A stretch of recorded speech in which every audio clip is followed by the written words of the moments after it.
الحمد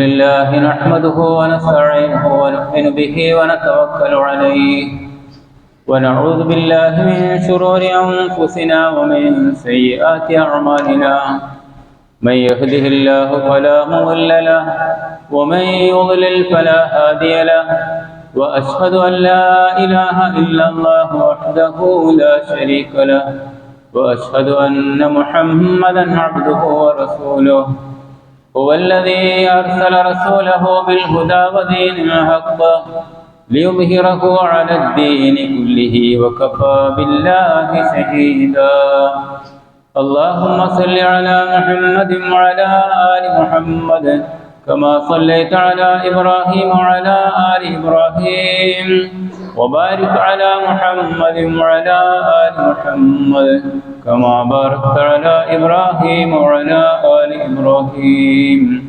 إنك حميد مجيد أما بعد فإن خير الحديث كتاب الله وخير الهدي هدي محمد صلى الله عليه وسلم وشر الأمور محدثاتها وكل محدثة بدعة وكل بدعة ضلالة وكل ضلالة في النار أيها الناس أوصيكم وإياي أولا بتقوى الله يا أيها الذين آمنوا اتقوا الله حق تقاته ولا تموتن إلا وأنتم مسلمون أعوذ بالله من الشيطان الرجيم بسم الله الرحمن الرحيم يا أيها الناس اتقوا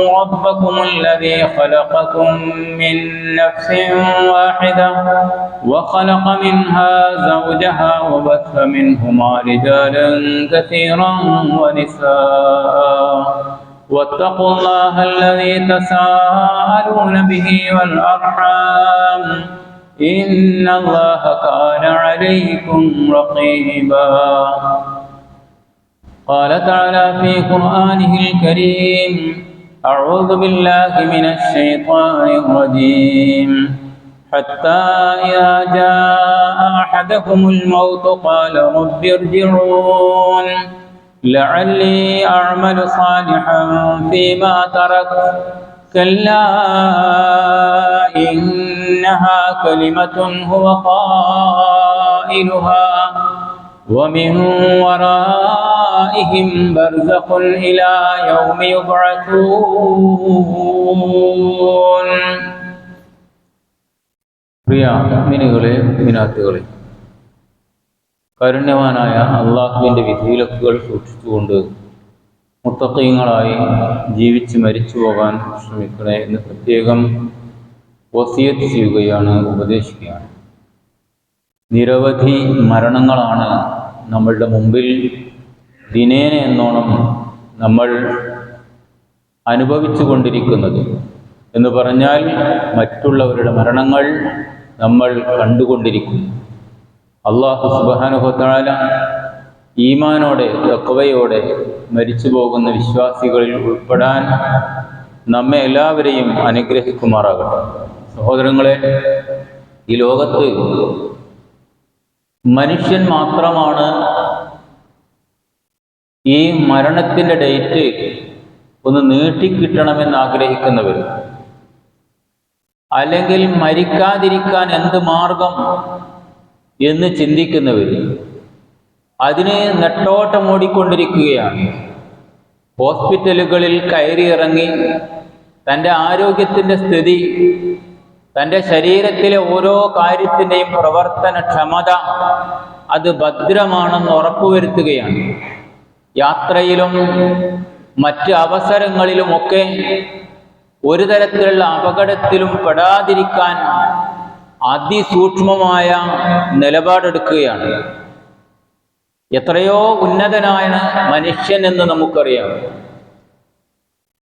തലച്ചോറിൻ്റെ ഒരു പ്രവർത്തനം, അതിനുതകുന്ന വിധത്തിലുള്ള ഒരു കമ്പ്യൂട്ടറും ഈ ഭൂലോകത്തില്ല. അതുപോലെ കണ്ണിൻ്റെ ടെക്നോളജിയെ വെല്ലുന്ന, അതിനോട് തുലനം ചെയ്യാൻ പറ്റുന്ന ഒരു ക്യാമറയും ഭൂലോകത്തില്ല. നിരവധി കമ്പ്യൂട്ടറുകളുടെ കലവറയായ മനുഷ്യ മനസ്സിനെ പോലെ ഒരു മനസ്സ് മറ്റ് ജീവികൾക്കില്ല. ഇതൊക്കെ തന്നെയും ഉപയോഗപ്പെടുത്തി മദ്യത്തിൻ്റെയും ലഹരിയുടെയും ആഭാസങ്ങളുടെയും കൂത്തരങ്ങുകളിൽ മതിമറന്ന് ജീവിച്ചുകൊണ്ടിരിക്കുകയാണ് മനുഷ്യൻ. എത്ര എത്ര മരണങ്ങൾ നമ്മളുടെ കൺമുമ്പിൽ സംഭവിച്ചു കൊണ്ടിരിക്കുന്നു. ലോഡിറക്കിക്കൊണ്ടിരിക്കുന്ന ഒരു മനുഷ്യൻ, അയാള് ആ ചാക്കിൻ്റെ കെട്ട് ചുമലിലേക്ക് താങ്ങാൻ ശ്രമിക്കുന്നതിനിടെ കൈ കുഴഞ്ഞ് നിമിഷങ്ങൾക്കകം നിലത്ത് വീഴുകയും പെടഞ്ഞ് അദ്ദേഹം മരിച്ചുകൊണ്ട് വിട പറയുകയും ചെയ്യുന്ന രംഗം ബാക്കിയുള്ളവർ സാക്ഷിയാവുകയാണ്. ഫോണില് സുഖസുന്ദരമായി പലതും നോക്കി ആസ്വദിച്ചു കൊണ്ടിരിക്കെ ഒരു സെക്കൻഡ് കൊണ്ട് അയാളുടെ ഫോൺ കയ്യിൽ നിന്ന് നിലത്ത് വീഴുന്നു. അതോടെ അയാളുടെ സമനില തെറ്റുന്നു. കണ്ണുകൾ ഉഴറുകയാണ്, തല കറങ്ങുകയാണ്. അയാൾ എന്തിനെയൊക്കെയോ ആട്ടി ഓടിക്കാൻ ശ്രമിക്കുകയാണ്. ഫലൗലാ ഇൻ കുൻതും ഗൈറ മദീനീൻ ഫലൗലാ ഇദാ ബലഗത്തിൽ ഹുൽഖൂം വഅൻതും ഹീനഇദിൻ തൻദുറൂൻ.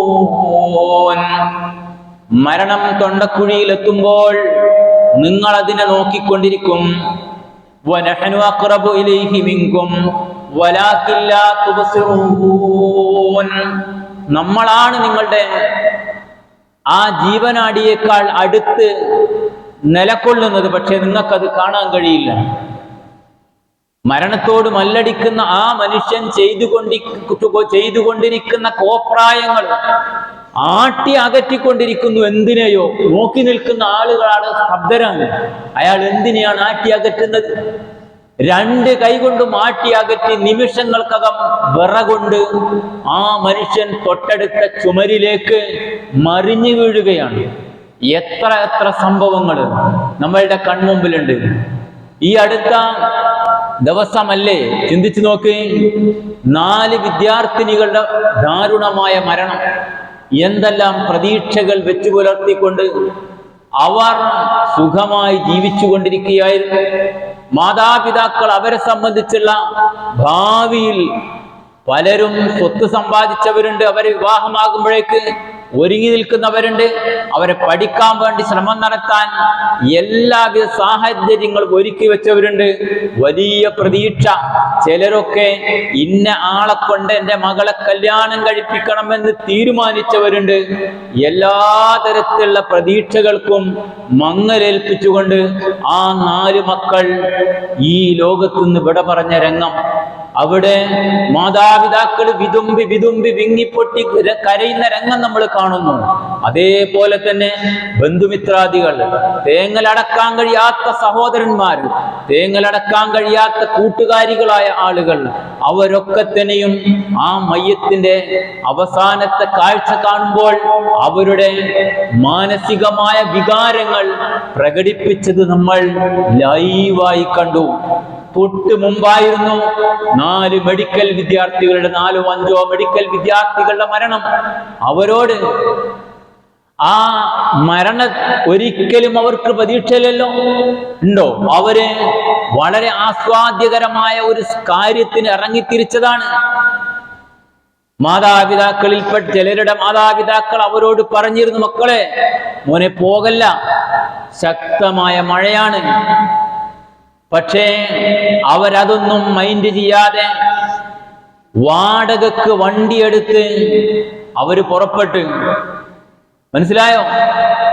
ആ മെഡിക്കൽ വിദ്യാർത്ഥികളുടെ മനസ്സിൽ എന്തെല്ലാം കാര്യങ്ങളുടെ പ്രതീക്ഷ ഉണ്ടാവും. ലക്ഷങ്ങൾ കെട്ടിവെച്ച് പഠിക്കാനിറങ്ങിയ ആൾക്കാർ, അവിടുന്ന് അവരുടെ ഭാവി ജീവിതത്തെ സംബന്ധിച്ച് ഒരുപാട് കാര്യങ്ങൾ മെനഞ്ഞെടുത്ത ആൾക്കാർ. പക്ഷേ അവരെത്തിപ്പെട്ടത് മരണത്തിന്റെ മുഖത്തേക്ക്. ഫഇന്നഹു മുലാഖീകും, നിങ്ങളെ അത് കണ്ടുമുട്ടുക തന്നെ ചെയ്യും. അതിന്റെ ഡേറ്റ് എന്തേ പടച്ച തമ്പുരാൻ അറിയിച്ചു തരാതിരുന്നത്? അതറിഞ്ഞാൽ എനിക്കും നിങ്ങൾക്കും എന്നല്ല, ലോകത്തൊരു മനുഷ്യനും ഒരു നിമിഷം ജീവിക്കാൻ കഴിയില്ല. എന്റെ മരണത്തിന്റെ ഡേറ്റ് അറിഞ്ഞാൽ, നമ്മളുടെ മരണത്തിന്റെ ഡേറ്റ് അറിഞ്ഞാൽ നമുക്ക് ഒന്ന് സഞ്ചരിക്കാൻ കഴിയോ? ഒരു ഭക്ഷണം കഴിക്കാൻ കഴിയോ? ചിന്തിച്ചു നോക്കുക. അതുകൊണ്ട് തന്നെ അന്ത്യദിനം, മരണം പോലെയുള്ള കാര്യങ്ങൾ അല്ലാഹു അഖാദു ഉഖ്ഫീഹ, അന്ത്യദിനത്തെ സംബന്ധിച്ച് പറഞ്ഞപ്പം ഞാൻ അത് മറച്ചു വെക്കുകയാണ്. ആ മറച്ചുവെക്കൽ കൊണ്ടാണ് ജീവിക്കുന്ന കാലത്തോളം നമുക്ക് ആരോഗ്യത്തോടെ ജീവിക്കാൻ കഴിയുന്നത്, സന്തോഷത്തോടെ ജീവിക്കാൻ കഴിയുന്നത്. നാളെ എന്നത് അൽ-ഗദു ശിബ്ഹുൻ മുബ്ഹമുൻ, അവ്യക്തമായൊരു പ്രേതമാണ്. എന്താണ് നാളെ നമുക്ക് വേണ്ടി മറഞ്ഞിരിക്കുന്നത് എന്ന് നമ്മൾക്കറിയില്ല. എന്താണ് നമ്മൾ ഉണ്ടാക്കിക്കൊണ്ടിരിക്കുന്ന ബിൽഡിങ്ങിന് നിലനിൽപ്പുണ്ടോ നമുക്കറിയില്ല. സുഖസുന്ദരമായി വയനാടിന്റെ ആ മലയോരങ്ങളിൽ കിടന്നുറങ്ങിയ മനുഷ്യർ, വളരെയേറെ പ്രതീക്ഷകൾ വെച്ച് കിടന്നുറങ്ങിയ മനുഷ്യർ, കൈകാലുകൾ കഷ്ണങ്ങളായി പിന്നീട് പിറ്റേ ദിവസം പെറുക്കിയെടുക്കേണ്ടി വന്ന സാഹചര്യങ്ങൾ നമ്മളൊക്കെ തന്നെയും ചിന്തിച്ചു നോക്ക്. കുടുംബസമേതം യാത്ര ചെയ്യാറുണ്ട്, ഉല്ലാസയാത്രയാണ് അല്ലെ, ടൂറ് പോവുകയാണ്. എന്നാൽ ഹൈ സ്പീഡിൽ ഓടിക്കൊണ്ടിരിക്കുന്ന നമ്മളുടെ വാഹനത്തിന്റെ ഒരു ടയർ പൊട്ടിയാൽ മതി, നിമിഷങ്ങൾക്കകം മലക്കം മറിഞ്ഞ് വണ്ടി ഗർത്തത്തിലേക്ക് വീഴുമ്പോൾ വെട്ടിപ്പൊളിച്ചെടുക്കുന്നത് ജീവനില്ലാത്ത ചേതനയറ്റ നമ്മളുടെ ശരീരമായിരിക്കും. കൈകാലുകൾ വികൃതമായിട്ടുണ്ട്, മുഖം ചതഞ്ഞരഞ്ഞു പോയിട്ടുണ്ട്, മറ്റൊരു വണ്ടിയുടെ അടിയിൽപ്പെട്ട് പല ശരീരങ്ങളുടെ പല ഭാഗങ്ങളും ചെതറിത്തെറിച്ചിട്ടുണ്ട്. ഇങ്ങനെ വീണ്ടെടുക്കുന്ന ഒരുപാട് സംഭവങ്ങൾ മരണവുമായി ബന്ധപ്പെട്ട് നമ്മൾ അനുഭവിച്ചു കൊണ്ടിരിക്കുന്നു. മനുഷ്യനെ സംബന്ധിച്ചിടത്തോളം ചുറ്റുപാടിലേക്ക് കണ്ണോടിക്കുമ്പം ഒരു മുഅ്മിനായ മനുഷ്യൻ ഈ ദുരന്തങ്ങളിൽ നിന്ന് പാഠം പഠിക്കണം. ഇനി ആയുസ്സെങ്ങാനും കിട്ടി എന്ന് വിചാരിക്കുക. എന്താ? ഇദാ ആശൽ ഫതാ സിത്തീന ആമൻ ഫനിസ്ഫുൽ ഉംരി യംഹഖുൽ ലയാലി. ഒരു മനുഷ്യൻ 60 വയസ്സ് അയാൾക്ക് ആയുസ് കിട്ടി എന്ന് വിചാരിക്കുക. പകുതി രാത്രിയാണ്. ആ പകുതി കഴിഞ്ഞ് പിന്നെ ബാക്കി എത്ര ഉള്ളത്? ബാക്കി 30 വർഷം. വനിസ്ഫുൻ നിസ്ഫി യദ്ഹബു ലാ യദ്രി ബിഗഫ്ലതിഹി യമീനൻ അൻ ശിമാലി. ബാക്കി 30 വർഷത്തിലെ 15 കൊല്ലം അയാൾക്ക് പ്രായപൂർത്തി എത്തുന്നതിന്റെ കാലഘട്ടം എന്ന നിലക്ക് പോയി. സങ്കല്പിക്കുക. ജീവിതത്തിന്റെ യാതൊരു ഒരു ബാധ്യതയില്ലാതെ, ഒരാസ്വാദനവും കിട്ടാതെ പ്രായപൂർത്തി എത്തുന്നതിന്റെ 15 കൊല്ലം അതിന് മുമ്പ് അയാൾക്ക് നഷ്ടപ്പെട്ട് ബാക്കി 15. അതിന്റെ അവസ്ഥ എന്താ?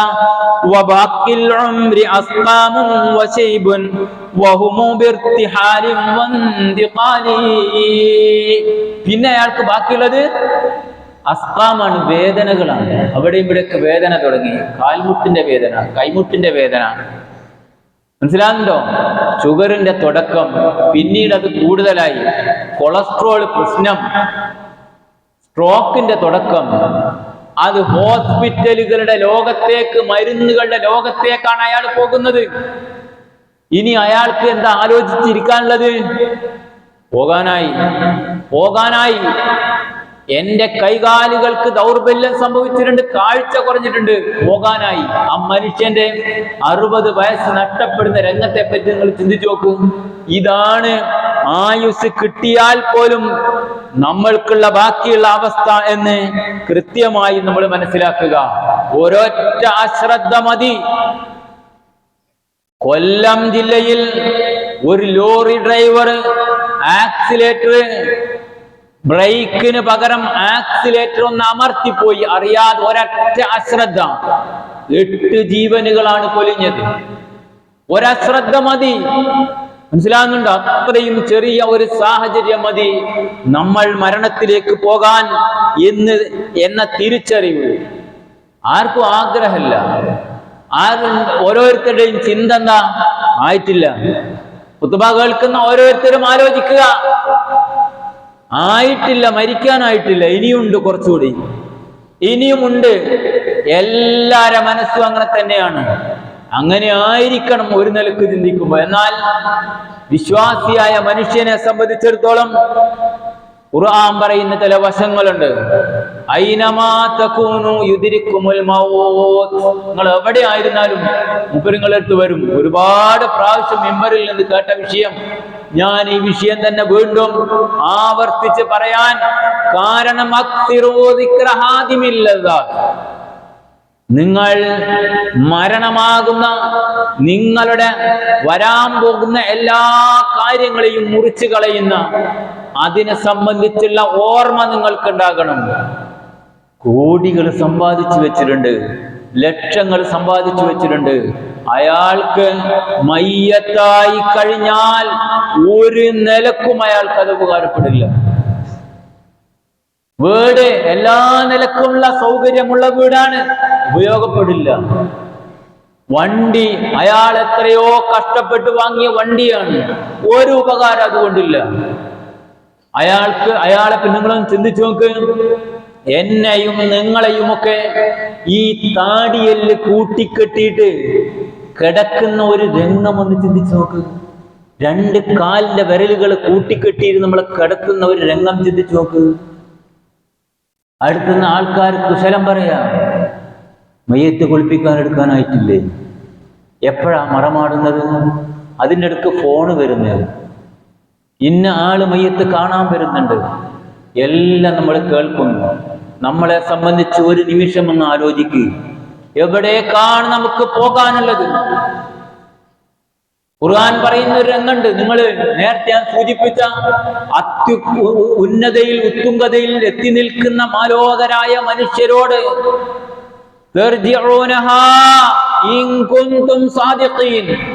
നിങ്ങൾക്ക് കഴിയോ റൂഹിനെ തിരിച്ചു കൊണ്ടുവരാൻ?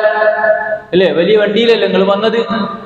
ഇന്റർനാഷണൽ ഹോസ്പിറ്റലിൽ പരിചരിക്കാൻ, ശുശ്രൂഷിക്കാൻ പറ്റുന്ന വലിയ വലിയ ഡോക്ടർമാർ നിങ്ങൾക്ക് ബന്ധമുണ്ട് അല്ലേ? അവരിങ്ങൾ അടുത്തുണ്ട് ഇല്ലേ?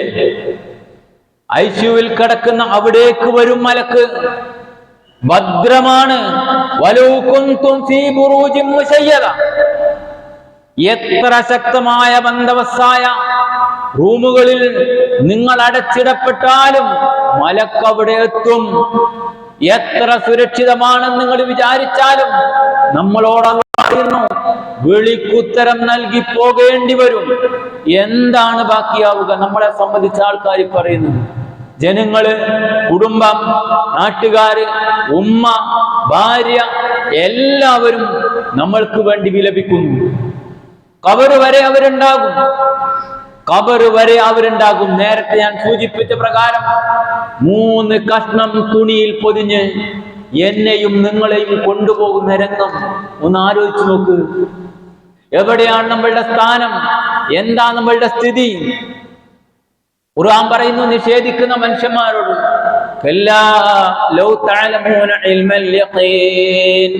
ഈ മരണം വരുമെന്ന് ദൃഢമായ ബോധ്യം നിങ്ങൾക്ക് ഉണ്ടായിരുന്നെങ്കിൽ, അൽഹാക്കുമുത്തകാതുർ, തുടക്കം അതാണ്. പെരുമ നടിച്ച് മറ്റവനേക്കാൾ എനിക്കുണ്ട് എന്ന ഹുങ്കില്, അഹങ്കാരത്തില്, തറവാടിത്തത്തിന്റെ, ജനിച്ചതിന്റെ, സമ്പത്തിന്റെ, രാഷ്ട്രീയ മേധാവിത്വത്തിന്റെ, സ്ഥാനത്തിന്റെ, എല്ലാവിധ സൗകര്യങ്ങളുടെയും പൊങ്ങച്ചത്തിൽ ജീവിച്ചു കൊണ്ടിരിക്കുന്ന എന്നോടും നിങ്ങളോടും നമ്മളോടൊക്കെ അല്ലാഹ് പറയുന്നു, അത് നിങ്ങളെ മറപ്പിച്ച് കളയും. നിങ്ങൾ അത് മറപ്പിച്ച് കളഞ്ഞിട്ടുണ്ട്, തിരിച്ചു പോകണം എന്നുള്ള പോലെ നിങ്ങൾ മരണം കണ്ടുമുട്ടുന്നത് വരെ ഈ കളി കളിക്കും. ഈ കളി കളിക്കും. ലാ തുൽഹിക്കും അംവാലുക്കും വലാ ഔലാദുക്കും അൻ ദിക്രില്ലാ. നിങ്ങളെ സമ്പത്തുണ്ടല്ലോ, എമ്പാടുങ്ങൾ ഉണ്ടാക്കി വെച്ച് നിങ്ങളെ എല്ലാ നിലക്കും നിങ്ങൾ പോറ്റി വളർത്തിയ, നിങ്ങളെ ജീവന തുല്യം സ്നേഹിക്കുന്നുവെന്ന് നിങ്ങൾ വിചാരിച്ച മക്കളില്ലേ, അവരൊന്നും അള്ളാഹുവിനെ സംബന്ധിച്ചുള്ള ബോധത്തിൽ നിന്ന് നിങ്ങളെ തട്ടിക്കളയരുത്. നിങ്ങൾക്കൊരു രംഗം വരും, തിരിച്ച് വീട്ടുകാരോട് കുറച്ച് കാര്യങ്ങൾ പറയാനുണ്ടായിരുന്നു, ഇന്ന് പറയാൻ എനിക്ക് കഴിയൂല.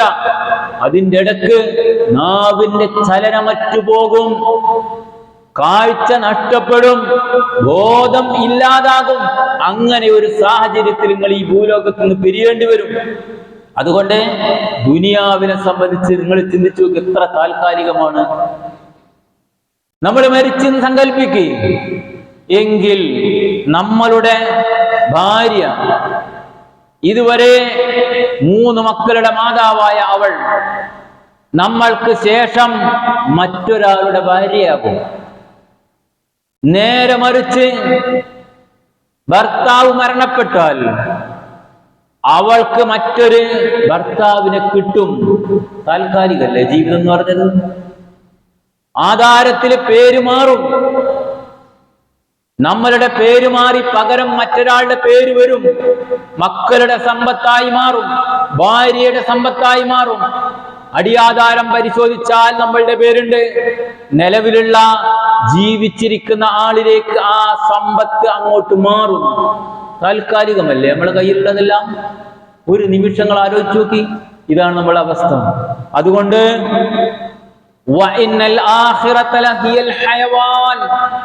ശാശ്വതം എന്ന് പറഞ്ഞിരിക്കുന്നത് പരലോകമാണ്. അതാണ് എപ്പോഴും നിലനിൽക്കുന്നത് എന്ന കൃത്യമായ ബോധ്യം ഓരോ മനുഷ്യനുണ്ടാകണം.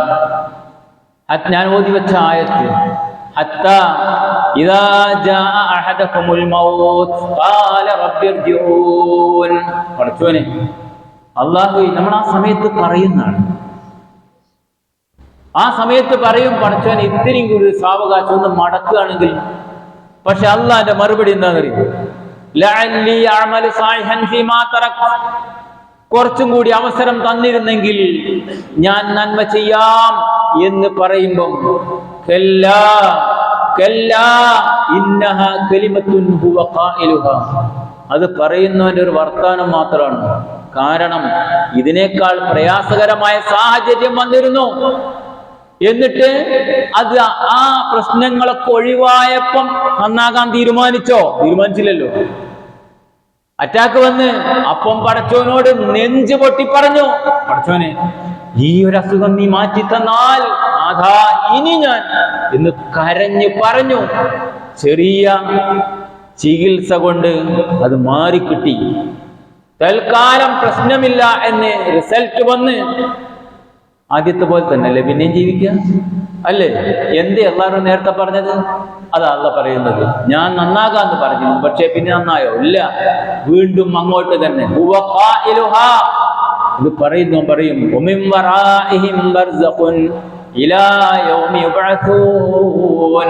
നീട്ടിയിടപ്പെടുന്ന പ്രശ്നമില്ല. സംസാരത്തിന് അള്ളാഹിനോട് ഏത് നിലക്ക് കെഞ്ചിയിട്ടും മറുപടിയില്ല.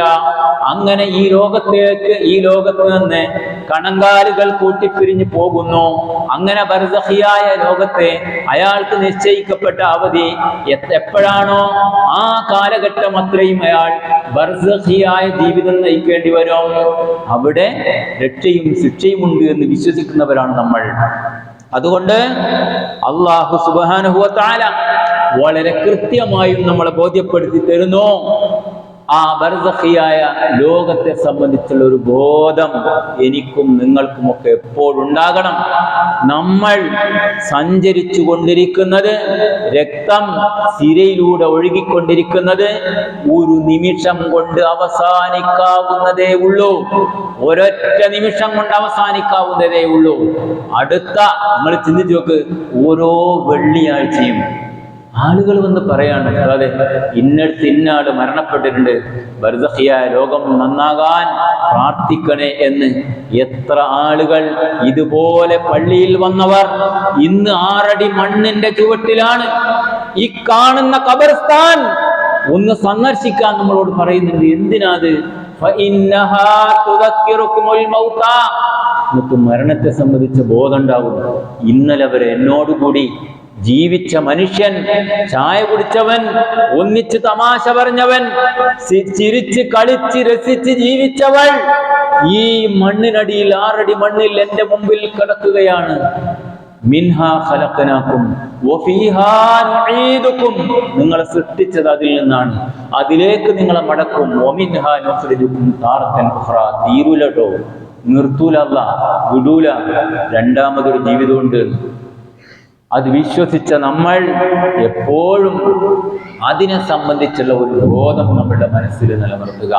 എപ്പോഴും റബ്ബിന്റെ വിളിക്കുത്തരം നൽകി പോകണമെന്ന ബോധം കൃത്യമായും നമ്മളുടെ അമലെ ബാക്കിയുണ്ടാവും. സഹോദരങ്ങളെ, ഇക്കാണുന്ന പളവളപ്പ് ഒന്നും ബാക്കിയുണ്ടാവില്ല.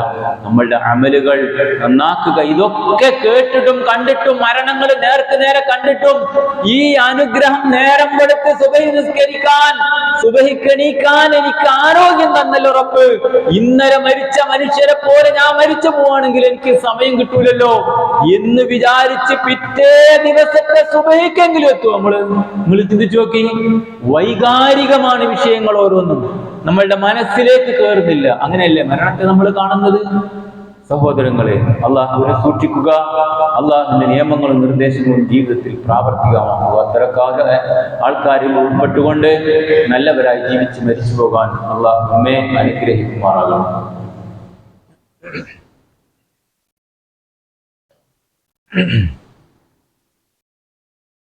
അൽഹംദുലില്ലാഹ് നഹ്മദുഹു വനസ്തഈനുഹു വനസ്തഈനു ബിഹി വനതവക്കലു അലൈഹി.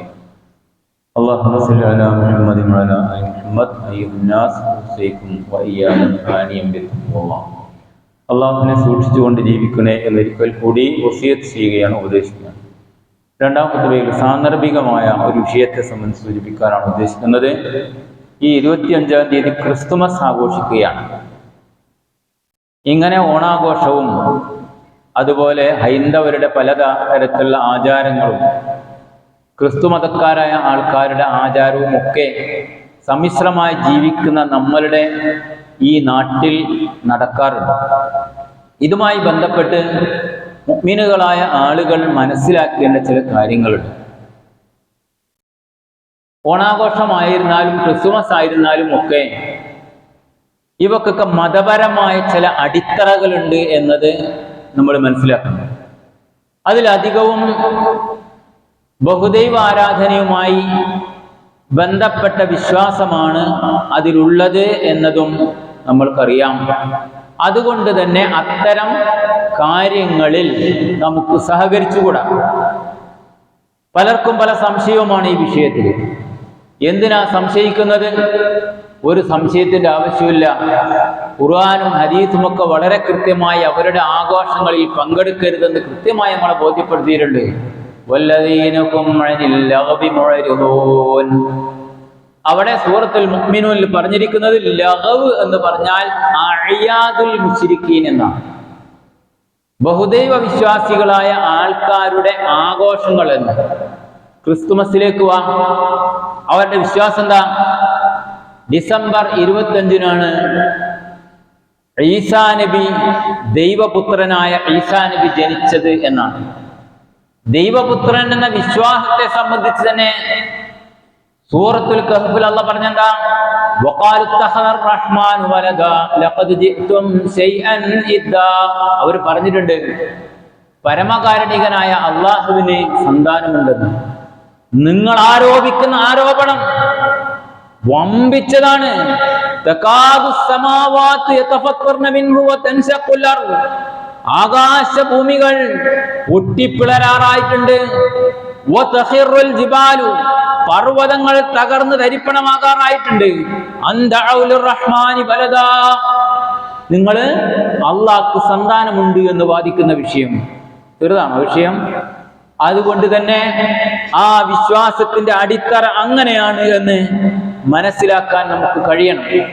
രണ്ടാമത്തെ ഒരു കാര്യം, എന്നാൽ ആരെങ്കിലും ഒരു ഗിഫ്റ്റ് ആ മുസ്ലിങ്ങളായ ആള് തന്നാൽ അത് സ്വീകരിക്കാമോ ഇല്ലയോ? ബോധ്യപ്പെട്ടാൽ അത് അവർ പൂജിച്ചതിൻ്റെയോ മറ്റോ നിലപാടിലാണ് നമ്മൾക്ക് നൽകുന്നത് എന്ന് ബോധ്യപ്പെട്ടാൽ മറുപടി നിങ്ങൾക്ക് മനസ്സിലായിട്ടുണ്ടാവും, സ്വീകരിക്കാൻ പാടില്ല എന്ന്. എന്നാൽ അല്ലാത്ത നിലക്കാണ്, ഒരു സന്തോഷത്തിനാണ് എന്നതാണെങ്കിൽ രണ്ട് വീക്ഷണങ്ങൾ പണ്ഡിതന്മാർക്കിടയിൽ, സലഫുകൾക്കിടയിലുണ്ട്. അതിനുള്ള കാരണം നബി സല്ലല്ലാഹു അലൈഹി വസല്ലമയുടെ കാലഘട്ടത്തിൽ ഇങ്ങനെ ഒരു സംഭവം റിപ്പോർട്ട് ചെയ്യപ്പെട്ടിട്ടില്ല. നബിയുടെ സഹാബത്തും അതേപോലെ തന്നെ ഇങ്ങനെ അല്ലെങ്കിൽ നബിയിൽ നിന്ന് പാടില്ല എന്ന് വിരോധിച്ച ഒരു രേഖയും അതെട്ടിൽ ഇല്ലതാണ്. അത് നമ്മൾ വിചാരിക്കും ക്രിസ്മസിന്റെ മാത്രം.